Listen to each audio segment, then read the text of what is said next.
श्री सच्चिदानंद सद्गुरु साईनाथ महाराज की जय। सद्गुरु श्री साईनाथुनि शरद बाबूजी की जय। పూర్ణావధూత శ్రీ పూండి స్వామి. శ్రీ స్వామి చరణమే శరణం. పేరు సుబ్రహ్మణ్య స్వామి. వయస్సు 82 సంవత్సరములు. ఊరు పూండి. నాకు బట్టల దుకాణం ఉండేది. నేను దర్జీ పని కూడా చేసేవాడిని. శ్రీ స్వామి అంతటా సంచరిస్తున్న కాలం నుండి ఆయన నాకు తెలుసు.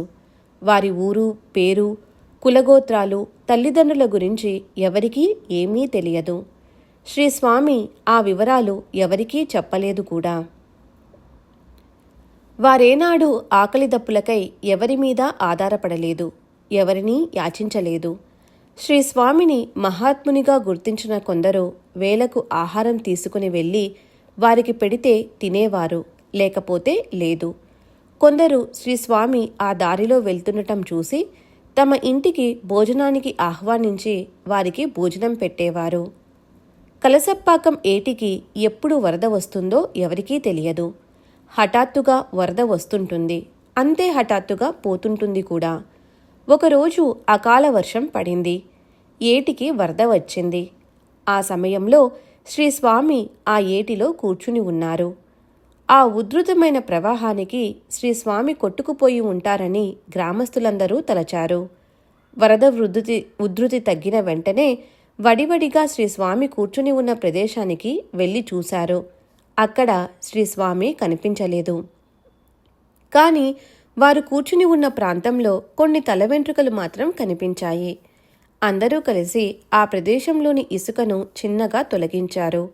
అక్కడ శ్రీస్వామి నిశ్చలంగా కూర్చుని ఉన్నారు. ఇసుకలో కూరుకుపోయిన మనిషి జీవించడం అసంభవం కదా. అలాంటిది శ్రీస్వామి ఎంతో ఆరోగ్యంతో చక్కగా ఉండటం చూసిన ఆ గ్రామస్తుల ఆశ్చర్యానికి అంతులేదు. అలా అందరూ నివ్వెరపోయి చూస్తూ ఉండగానే శ్రీస్వామి చిన్నగా కళ్ళు తెరచి లేచి వడివడిగా అక్కడ నుండి వెళ్ళిపోయారు. మానవాతీతమైన ఈ అద్భుత సంఘటనతో శ్రీస్వామి పిచ్చివాడని అనుకున్నవారు కూడా ఆయన గొప్ప మహనీయులనే నిర్ధారణకు వచ్చారు. ఈ లీలతో ఆ గ్రామ ప్రజలకే కాక చుట్టుప్రక్కల గ్రామవాసులకు కూడా శ్రీస్వామి పట్ల భక్తి విశ్వాసాలు ఏర్పడ్డాయి. ఒక భక్తురాలు మద్రాసు నుంచి శ్రీస్వామి దర్శనార్థం బయలుదేరింది. దారిలో దుండగులు ఆమె ఆభరణాలను దోచుకున్నారు. అప్పుడు శ్రీస్వామి కలసప్పాకం ఏటి వద్ద ఉన్నారు. ఆమె శ్రీస్వామిని దర్శించి తనకు సంభవించిన ఈ దుర్ఘటనను ఆవేదనతో వారికి నివేదించుకొని శోకించింది. కరుణాస్వరూపులైన శ్రీస్వామి దయతో ఆమెను వెంటనే ఆ ఊరిలోనే ఉన్న మాణిక్య నాయనారు ఇంటికి వెళ్ళమని, అతనిని అడిగి ఒక ఇనుప కడ్డీ తీసుకురమ్మని చెప్పారు. ఆమె వారి ఆదేశానుసారం మాణిక్య నాయనారు ఇంటికి వెళ్ళి అతనిని అడిగి ఒక ఇనుప కడ్డీ తెచ్చి శ్రీస్వామికి సమర్పించింది. శ్రీస్వామి ఆ ఇనుప కడ్డీని తమ చేతిలోకి తీసుకొని తదేక దృష్టితో కొద్దిసేపు చూశారు. ఆశ్చర్యం! ఆ ఇనుప కడ్డీ బంగారంగా మారిపోయింది. ఇదిగో, దీనిని తీసుకొని వెళ్ళు, చక్కగా జీవించు అంటూ ఆ కడ్డీని ఆమెకిచ్చారు శ్రీస్వామి. ఆమె కృతజ్ఞత నిండిన హృదయంతో శ్రీస్వామికి ప్రణమిల్లి వారి ఆశీస్సులు గైకొని వెళ్ళిపోయింది. శ్రీస్వామి ఆ ఇనుప కడ్డీతో ఏం చేస్తారో చూద్దామనిపించి ఇనుప కడ్డీ ఇచ్చిన మాణిక్య నాయనారు వచ్చి ఇదంతా పొంచి చూశాడు. అతనికి శ్రీస్వామినడిగి తాను కూడా బంగారం పొందాలనే ఆశ కలిగింది. తనకు బంగారం చేసి పెట్టమని వారిని పీడించసాగాడు. శ్రీస్వామి బంగారం కావాలనుకుంటే భంగమైపోతారు అని చెప్పి ఉదాసీనులైనారు. ఆ మాటలు పిడిచెవిన పెట్టిన మాణిక్య నాయనారు ఇంకొందరు భక్తులు కలిసి బంగారం కోసం శ్రీస్వామిని తరచూ పీడించసాగారు. అంతేకాదు, తమకు బంగారం చేసి పెట్టలేదన్న కోపంతో ఒకరోజు రాత్రివేళ శ్రీస్వామిని మల్లవాడి అడవికి తీసుకుని వెళ్ళి హింసించి గాయపరిచారు. శ్రీస్వామి చేతులు బాగా గాయపడి రక్తసిక్తమయ్యాయి. ఆ అర్ధరాత్రి వేళ గాయాలతో శ్రీస్వామి పూండీలోని డిమాల్ శెట్టి కిరాణా దుకాణం వద్దకు వచ్చారు. ఆ సమయంలో అలా రక్తసిక్తంగా ఉన్న శ్రీ స్వామిని చూసి డిమాల్ శెట్టి భయంతో నా వద్దకు పరిగెత్తుతూ వచ్చి విషయం వివరించాడు. నేను శ్రీ స్వామి దగ్గరికెళ్ళి, ఏమిటి స్వామి, చేతులంతా ఇలా రక్తసిక్తమై ఉన్నాయి అన్నాను. శ్రీ స్వామి, అవునవును, అక్కడ చేతులంతా గాయాలయ్యాయి అన్నారే కాని అంతకు మించి ఏమీ చెప్పలేదు. నేను వారి చేతులను కడిగి శుభ్రం చేసి కట్టుకట్టాను. శ్రీస్వామి నాటి నుండి కలసప్పాకం వెళ్ళక పూండీలో నివసించసాగారు. ఎందరో వచ్చి కలసప్పాకం రావలసిందిగా ప్రార్థించారు. కానీ శ్రీస్వామి మరి కలసప్పాకం వెళ్ళనేలేదు.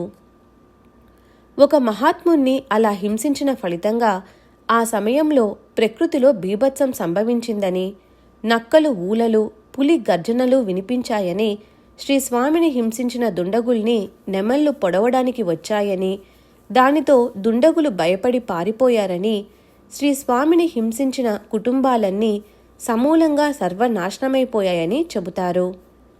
శ్రీస్వామి పూండీలోని ఒక ఇంటి అరుగు మీద స్థిరాసనులైన కొన్నేళ్లకు ఒక మకర సంక్రాంతి పర్వదినాన వారికి సమర్పించుకుందామని క్రొత్త వస్త్రాలు తీసుకుని వెళ్ళాను.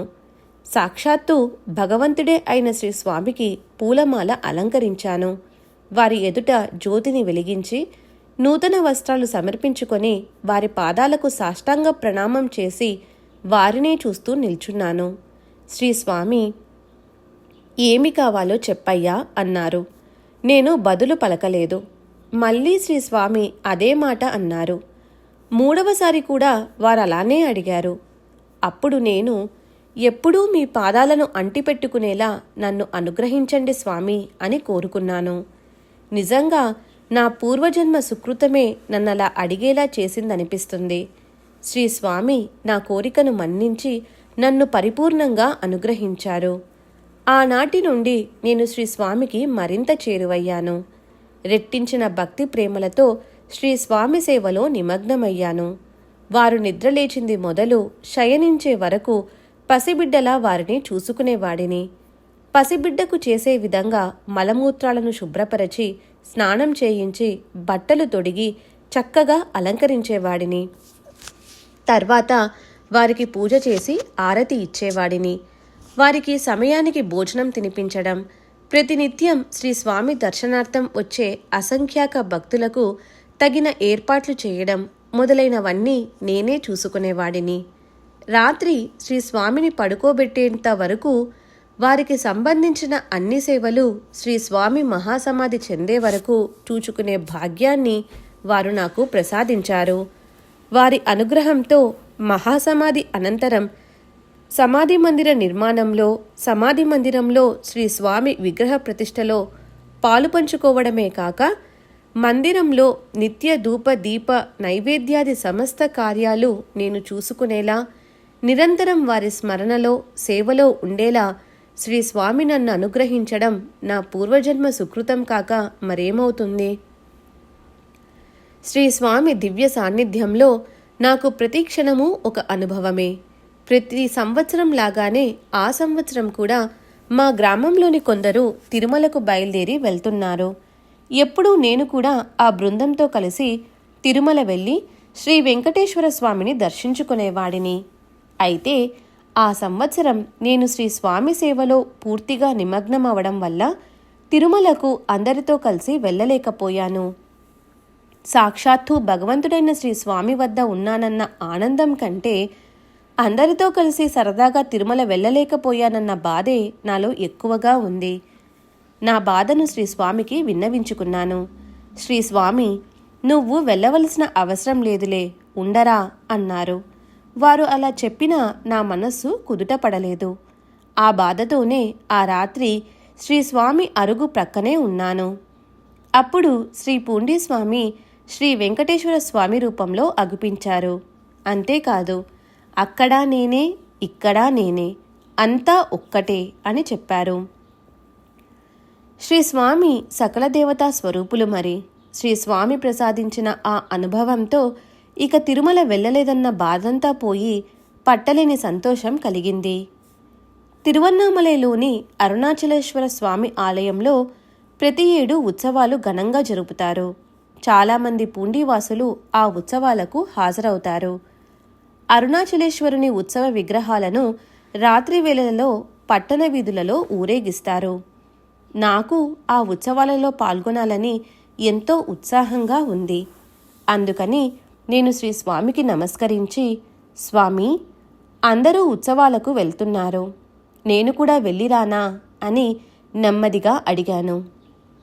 శ్రీ స్వామి, నువ్వు వెళితే ఇక్కడ ఎవరు ఉంటారు అని మళ్ళా, నీకు అవసరం లేదులే, ఇక్కడే పడుకోరా అని ఆజ్ఞాపించారు. చేసేదేమీ లేక నేను నా ప్రయాణం మానుకొని ప్రతిరోజులాగే శ్రీస్వామి అరుగు పక్కనే పడుకున్నాను. ఆ రాత్రి శ్రీస్వామి చిన్నపిల్లలను భుజం మీద కూర్చోబెట్టుకుని త్రిప్పినట్లు నన్ను భుజం మీద ఎక్కించుకొని ఉత్సవానికి తీసుకెళ్లారు. ఉత్సవమంతా వారు నన్ను ఎత్తుకునే చూపించారు. పూండి నుండి ఉత్సవానికి వెళ్ళిన భక్తులు నన్నలా ఎత్తుకుని త్రిప్పుతున్న శ్రీ స్వామిని చూసి నిశ్చేష్టులయ్యారు. అలాగే అరుణాచలేశ్వర ఆలయాన్ని కూడా నాకు చూపించారు శ్రీ స్వామి. అది కలో సాక్షాత్కారమో నేను చెప్పలేను.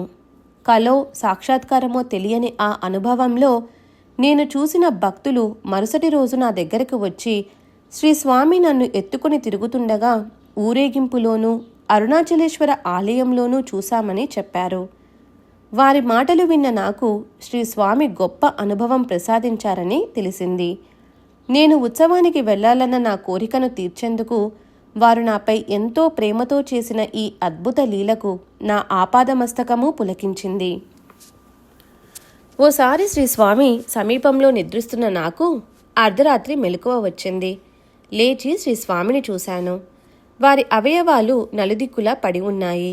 వారిని ఎవరో హత్య చేశారని తలచి భయంతో బెదిరిపోయాను. భయపడుతూనే శ్రీ స్వామికి చేతులెత్తి నమస్కరించాను. వెంటనే వారు ఎప్పటిలాగానే అరుగు మీద కూర్చొని దర్శనమిచ్చారు. వారిని ఎవరూ హత్య చేయలేదని, వారు ఖండయోగం చేశారని అర్థమైంది. వారి మహత్యానికి ఎంతో అబ్బురపాటు కలిగింది. శ్రీ స్వామికి భక్తులు కొత్త చొక్కాలు కుట్టించి తెచ్చేవారు. వారు ఒకసారి చొక్కా వేసుకుంటే ఇక దానిని ఒంటి మీద నుండి తీసేవారు కాదు. పాత చొక్కాపైనే క్రొత్తవి ధరించేవారు. కొన్నాళ్లకు ఆ చొక్కాలన్నీ దేహానికి అతుక్కొనిపోయాయి. నేను ఆ పాత చొక్కాలను కత్తిరించి తీసివేస్తానని ప్రార్థించేవాడిని. కానీ శ్రీస్వామి 2 రోజుల తర్వాత చూద్దాం అంటూ దాటవేసేవారు. చిట్ట చివరకు ఒకరోజు వారు అంగీకరించారు. ఆ చొక్కాలను కత్తిరించడానికి సుమారు 4 రోజులు పట్టింది.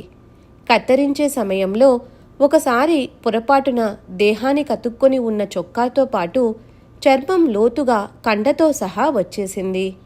ఆ గాయాన్ని చూసిన నాకు కళ్ళు తిరిగి స్పృహ కోల్పోయి శ్రీస్వామిపై ఒరిగిపోయాను. తిరిగి స్పృహ వచ్చి చూసేసరికి శ్రీస్వామి దేహం పైన ఆ గాయం మచ్చుకైనా కానరాలేదు. గాయం అవటం నిజమే అయినా ఒక్క క్షణం నిజంగానే గాయమైందా లేక నా భ్రమ అనిపించింది. గాయం అలా చిటికెలో మాయం చేయడం మహాత్ములకు తప్ప మానవమాతులకు సాధ్యమా? ఇలాంటి సంఘటనే మరోసారి కూడా సంభవించింది. అరుగు మీద కూర్చున్న శ్రీస్వామి ఒక చేయి అరుగు మీద ఆనించి అలానే కదిలించకుండా చాలా కాలం కూర్చున్నారు. ఎన్నో రోజులుగా కదిలించకపోవటంతో అరచేయి అరుగుకు అతుక్కుపోయింది. శ్రీస్వామిని చేయి కదిలించమని ఎంతగానో ప్రాధేయపడిన మీదట వారు అంగీకరించడంతో నెమ్మదిగా నేనే ఆ చేతిని పైకెత్తాను. అరచేతిలోని చర్మం అరుగు నుండి విడివడక అతుక్కునే ఉండటంతో చెయ్యంతా రక్తమయమైపోయింది. తర్వాత కొన్నాళ్లకు ఆ గాయం మానిపోయింది. నేను శ్రీస్వామి కూర్చుని ఉన్న అరుగుకు పక్కనే నిద్రించేవాడిని. ఆ రాత్రి సమయాలలో వారు వివిధ రూపాలతో నాకు దర్శనం ప్రసాదించేవారు. వారు చిరుతపులిగాను ఈశ్వరుడిలాగానూ కూడా దర్శనమిచ్చారు నాకు. చిరుతపులిలా దర్శనమిచ్చినప్పుడు నాకు భయమేసి శ్రీస్వామికి నమస్కరించి, నన్నెందుకిలా పరీక్షిస్తున్నారు స్వామి అని మనస్సులోనే ఆర్తిగా ప్రార్థించాను. శ్రీస్వామి వెంటనే యథారూపం ధరించారు. సంతోషంతో వెంటనే వారిని పూజించుకున్నాను. శ్రీ స్వామి కూర్చున్న అరుగుకెదురుగా ఒక టీ అంగడి ఉండేది. ఆ కొట్టు యజమాని ప్రతిరోజూ తన వ్యాపారం ప్రారంభించగానే మొదటి టీ శ్రీ స్వామికి సమర్పించుకునేవాడు. రోజూ టీ గ్లాసు తీసుకుని వారి సన్నిధికి వచ్చి అక్కడ బయట వాకిలి ముందు నిలబడి శ్రీ స్వామిని పిలిచేవాడు. వారు లోపలికి రమ్మన్న తర్వాత కానీ తెర తొలగించి లోపలికి వెళ్ళి టీని సమర్పించుకునేవాడు కాదు. ఓ రోజు శ్రీ స్వామి అనుమతి లేకుండానే యథాలాపంగా వారి వద్దకు వచ్చాడు. అక్కడి దృశ్యం అతన్ని భయభీతుణ్ణి చేసింది. అరుగు మీద శ్రీ స్వామికి బదులు ఒక పెద్ద కొండ చిలువ పడుకొని ఉంది. దానితో అతడు విపరీతంగా భయపడిపోయాడు. టీ గ్లాసు చేయి జారి క్రింద పడిపోయింది. అతడు కేకలు పెడుతూ బయటకు పరిగెత్తాడు. అప్పటి నుండి అతను భయంతో మంచం పట్టాడు. నేను శ్రీ స్వామితో అతని విషయం గూర్చి విన్నవించాను. దయాసాగరులైన శ్రీ స్వామి అతన్ని తమ వద్దకు తీసుకురమ్మన్నారు. నేను అతనిని వారి సన్నిధికి తీసుకువచ్చాను. వారెంతో దయతో అతనికి ఊదీ పెట్టి అనుమతి లేకుండా లోపలికి రావద్దు అని చెప్పి పంపించారు. శ్రీ స్వామి కృపతో కొద్ది రోజులలో అతనికి స్వస్థత చేకూరింది. శ్రీ స్వామి దర్బారు ఎల్లవేళలా భక్తులతో నిండి ఉండేది. వారికి పేద ధనిక భేదం లేదు. కూలీనాలీ చేసుకునేవారు వచ్చి శ్రీ స్వామికి కాని అర్చన సమర్పించుకుంటే దానిని వారు ఎంతో ఆప్యాయంగా స్వీకరించి ఎంతో అపురూపంగా తమ చేతుల్లోనే ఉంచుకునేవారు. కొందరు ధనవంతులు 100-50 రూపాయల నోట్లను ఇచ్చినప్పుడు వాటి వైపు కన్నెత్తి కూడా చూసేవారు కాదు. విశ్వనాథన్ అనే వ్యక్తి మద్రాసులో రెవెన్యూ బోర్డు మెంబరు. ఒకసారి అతని నుదుట ఒక గడ్డ లేచింది. ఎన్ని మందులు వాడినా అది నయం కాలేదు. డాక్టర్లు దాన్ని ఆపరేషన్తో కూడా తీసివేయలేమని, ఆపరేషన్ చేస్తే చాలా ప్రమాదమని చెప్పారు. విశ్వనాథన్ చికిత్స కోసం అమెరికాకు వెళ్ళినా ఫలితం లేకపోయింది. పూర్వజన్మ సుకృతం వల్ల విశ్వనాథన్కు సినిమా నటుడైన సుబ్బయ్య గారి ద్వారా శ్రీ పూండీస్వామి దర్శన భాగ్యం కలిగింది. శ్రీ పూండీస్వామికి ఎంతో భక్తితో నమస్కరించుకొని తనకు వచ్చిన కష్టాన్ని ఆర్తితో విన్నవించుకున్నాడు. ఆపరేషన్ ఏమీ అవసరం లేదులేయ్యా అని చెప్పి శ్రీ స్వామి గడ్డపై ఊదీ పెట్టి నొక్కారు. తర్వాత విశ్వనాథన్ 3 సార్లు పూండికి వచ్చి శ్రీ స్వామి దర్శనం చేసుకున్నాడు. బిషగ్వరుడైన శ్రీ స్వామి కృప వల్ల ఆ గడ్డ కరిగిపోయింది. కృతజ్ఞత నిండిన విశ్వనాథన్ తన ప్రాణదాతైన శ్రీ స్వామిని తమకు ఏమి సేవ చేసుకోమంటారని అడిగాడు. నిజానికి జగన్నాథుడైన శ్రీ స్వామికి ఏదైనా సమర్పించడానికి మనమెంతటి వారం? అయినా ప్రేమమూర్తులైన శ్రీ స్వామి ప్రేమతో కూడిన అతని అభ్యర్థనను ఎలా కాదనగలరు? అందుకే వారు విశ్వనాథంతో, మాకేమీ వద్దు కానీ ప్రక్కన పొలం ఉంది, దానిని పట్టా చేసి పెట్టండి అన్నారు. వెంటనే విశ్వనాథన్ ఎంతో సంతోషంతో ఆ పొలాన్ని శ్రీ పూండీస్వామి పేరున పట్టా రాసి ఇచ్చారు. మార్గమ్మ అనే భక్తురాలి 3 రోజుల బిడ్డకు తేలు కుట్టింది. పసికందు చనిపోయింది. అందరూ ఎంతో దుఃఖించారు. మార్గమ్మ పెద్ద కూతురు రాత్రి 10 గంటల సమయంలో ఆ పసికందుని ఎత్తుకొని శ్రీ స్వామి సన్నిధికి వచ్చి కన్నీటితో బిడ్డ చనిపోయిందని శ్రీ స్వామికి విన్నవించి ఆయన ఒడిలో ఆ పసిబిడ్డను ఉంచింది.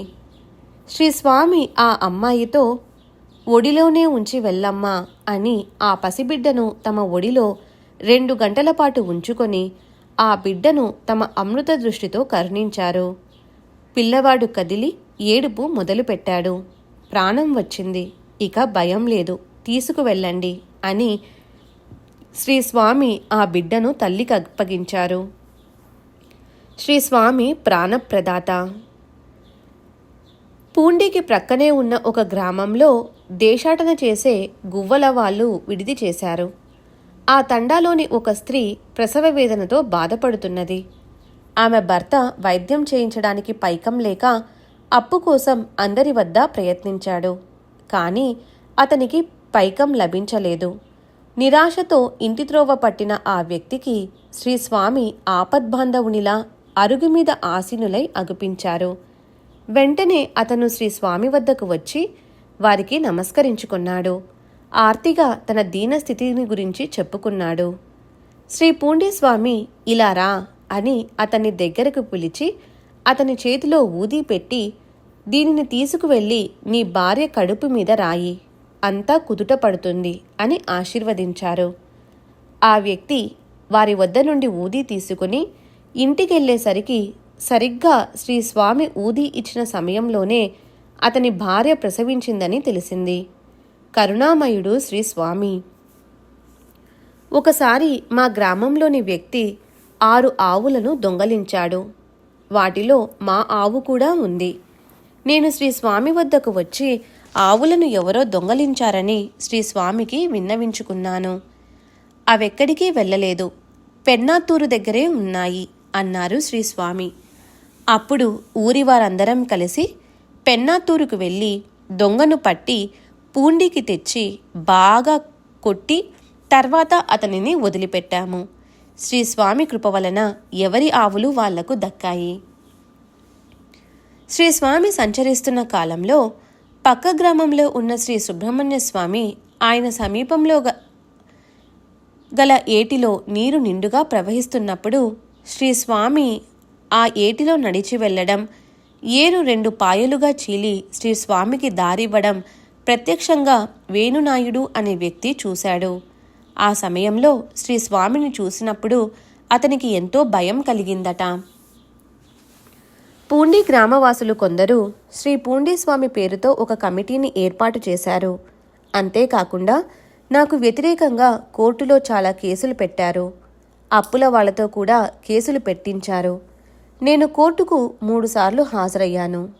తుది తీర్పు ఇవ్వబోతున్న తరుణంలో శ్రీ స్వామి వద్దకు వెళ్ళి వారి ఎదుట మౌనంగా నిలబడ్డాను. శ్రీ స్వామి, ఆ జడ్జి ఎక్కడ వస్తాడు, ఏం చేయడులే పోరా అన్నారు. నేను కోర్టుకు వెళ్ళలేదు. ఆ కేసు గురించి ఎంక్వైరీ చేయడానికి కోర్టు నుండి ఒక మనిషి వచ్చాడు. శ్రీ స్వామి దర్శనం చేసుకుని వెళ్ళాడు. తర్వాత ఆ కేసు రద్దయింది. ఒకసారి శ్రీ స్వామి 9వ నంబరు తాళం కప్ప 11వ నంబర్ తాళం చెవి ఇచ్చి బాధ్యతలన్నీ నాకప్పచెప్పారు. చూసి ఇక నా వల్ల కాక వాటిని తిరిగి ఇచ్చివేసి బయలుదేరి వచ్చేశాను అన్నారు. శ్రీ స్వామి మాటల్లోని అంతరార్థం నాకు కొంచెం కూడా బోధపడలేదు. వారు చెప్పింది నాకేమాత్రం అర్థం కాలేదని వారితో అన్నాను. అప్పుడు శ్రీ స్వామి తాను మద్రాసు సమీపంలోని తిరుపోరూరులో మఠాధిపతి దగ్గర మేనేజర్గా పనిచేశానని, అక్కడ నచ్చకపోవడం వల్ల అక్కడి నుండి వచ్చేశానని చెప్పారు. భక్తులు కొందరు వెళ్ళి ఆ మఠంలోని రికార్డులను పరిశీలించారు. ఈ విషయం 700-800 సంవత్సరాల క్రిందట జరిగినట్లుగా చెప్పబడి ఉంది. కానీ సరైన వివరాలు లభ్యం కాలేదు. ఒకసారి శ్రీ స్వామి నాతో తిరువన్నామలైలోని అరుణాచలేశ్వర ఆలయం నిర్మాణ సమయంలో అక్కడ అడవులు ఉండేవని, గుడి చాలా చిన్నదిగా ఉండేదని, అరుణాచలేశ్వర ఆలయ మూలస్థానానికి తాము రాళ్లు మోసామని చెప్పారు. రాళ్లు మోసినందుకు మా తాత ఒక అనా ఇచ్చేవాడు. దానితో బఠానీలు, శనగలు కొనుక్కొని తినేవాణ్ణి అని చెప్పారు శ్రీ స్వామి. శ్రీ పూండీస్వామి అరుగు మీద ఆసీనులైన కాలంలోనే శ్రీ సాయినాథుని శరద్బాబు గారు వచ్చి దీక్ష చేసుకున్నారు. శ్రీ స్వామికి నమస్కరించుకొని అరుగు వద్దనే కూర్చొని ఆయన ధ్యానస్థులయ్యేవారు. శ్రీ స్వామి అభయముద్రతో శ్రీ సాయినాథుని శరద్బాబు గారిని ఆశీర్వదిస్తున్నట్లుగా చేయి పైకెత్తి అంతా మంచే జరుగుతుందిలే అని చెప్పేవారు. వారిని శ్రీ స్వామి పరిపూర్ణంగా అనుగ్రహించారు. శ్రీ స్వామి సమాధి అనంతరం శ్రీ శరద్బాబు గారు చాలాసార్లు అర్ధరాత్రి శ్రీ స్వామి దర్శనానికై అరుదించేవారు. శ్రీ స్వామిని దర్శించుకొని ప్రదక్షిణలు చేసుకునేవారు. ఒక్కొక్కసారి నన్ను నిద్రలేపేవారు, ఒక్కొక్కసారి నిద్రలేపేవారు కాదు. నేను వారిని చూసిన వెంటనే శ్రీ స్వామికి వారు ఆరతి ఇవ్వడం కోసం హారతి పళ్ళాన్ని వారి చేతికి అందించేవాణ్ణి. వారు గర్భగుడిలోకి వెళ్ళి శ్రీ స్వామికి ఆరతి ఇచ్చేవారు. తర్వాత గేటు వరకు వెళ్ళడం కనిపించేది. తరువాత వారు అదృశ్యులైపోయేవారు. మద్రాసు నుంచి ఆర్ముగం అనే భక్తుడు అప్పుడప్పుడు పూండి వచ్చి శ్రీ స్వామిని దర్శించుకొని అటు నుంచి పర్వతమలైకి వెళ్ళేవాడు. 4 సంవత్సరాల క్రితం 2001 ప్రాంతంలో ఆయన నాకు ఒక శుభలేఖ అందజేసి శ్రీ స్వామిని వివాహానికి పంపవలసిందిగా కోరి శ్రీ స్వామి సమాధిని దర్శనం చేసుకుని వెళ్ళాడు. పెళ్లి రోజు విందు ఆరగించే సమయంలో ఒక పిచ్చివాడు అక్కడికి వచ్చి నిలబడ్డాడు. అక్కడి శ్రీ స్వామి భక్తులందరూ ఆయనను శ్రీ పూండి స్వామిగా గుర్తించి వారికి భోజనం పెట్టారు. శ్రీ స్వామి వచ్చారని అందరికీ చెప్పేసరికి వారు అదృశ్యులైపోయారు. శ్రీ సచ్చిదానంద సద్గురు సాయినాథ్ మహారాజ్ కీ జై.